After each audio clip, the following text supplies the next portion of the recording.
Spies, agents, intelligence operatives, they don't have superpowers. They master one thing: observation. You too can detect deception, read intentions, and protect yourself from manipulation.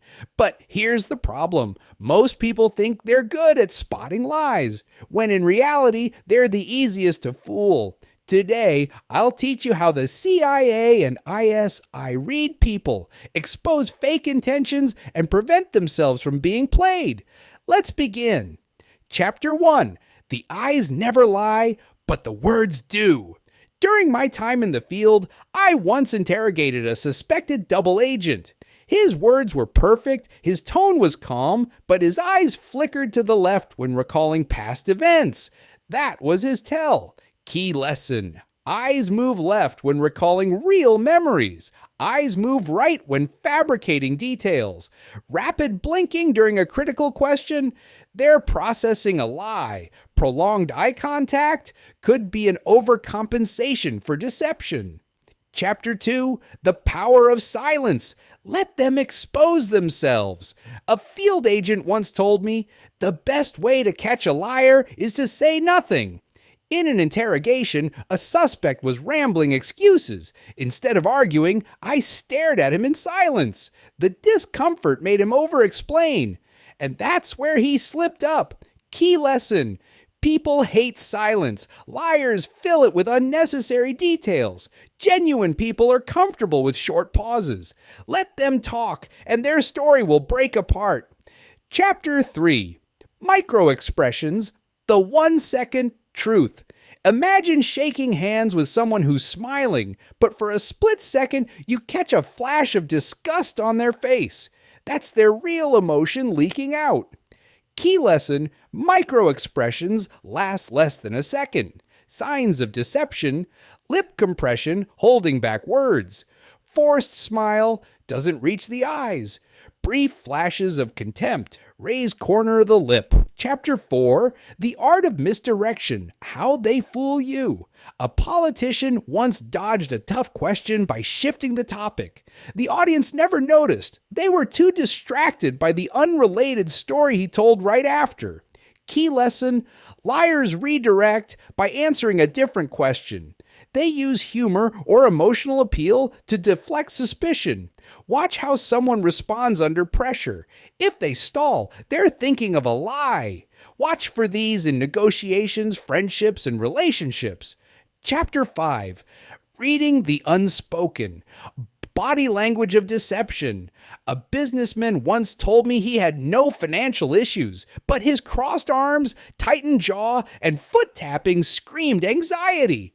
Key lesson: arms crossed, defensive, scratching the neck, doubt, feet pointing away, wants to leave. If words and body language don't match, trust the body. Chapter 6, the reverse interrogation. A spy once told me, people love to correct others. I tested this. Instead of asking direct questions, I deliberately got facts wrong. The person rushed to correct me and revealed more than they intended. Key lesson: make intentional mistakes. They'll correct you and expose details. Act less informed. People let their guard down around clueless individuals.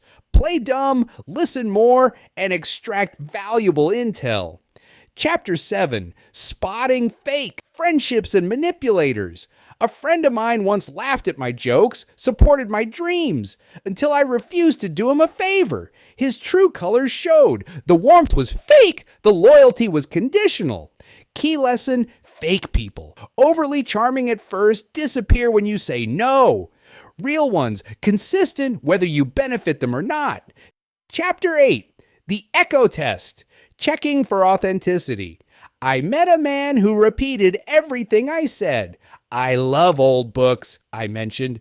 Me too, he replied instantly, but when I asked his favorite, he had none. He was mirroring me for approval. Key lesson: fake people mirror you too much to gain trust. Real connections have differences, not just similarities. Test their knowledge if they claim expertise.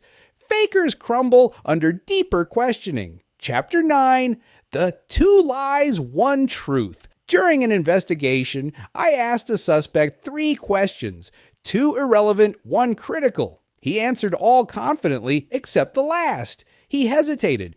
That's where the lie was. Key lesson: mix harmless questions with the real one. Their reaction to the real question will stand out. Hesitation, eye movement, or a sudden shift in tone gives them away. Chapter 10: Pattern Recognition. A counterintelligence officer once told me, people think deception is random. It's not. Liars repeat patterns, and once you spot them, they become predictable. I tested this on a business associate. He always changed the topic when discussing finances. That was his tell. Key lesson: observe repeated behaviors in different scenarios. Liars have default defense mechanisms. Chapter 11: The subtle power of reverse psychology. If you want someone to reveal a secret, act uninterested in it. The suspect started revealing details just to prove he wasn't hiding anything. Key lesson: show disinterest in what you actually want to know. Reverse psychology makes people prove themselves by oversharing. Works best on egotistical or secretive individuals. Conclusion: if fooled once, analyze where you went wrong. Keep emotions in check. Manipulators exploit emotions, not logic. Never assume someone is harmless just because they seem nice. Now you have the tools.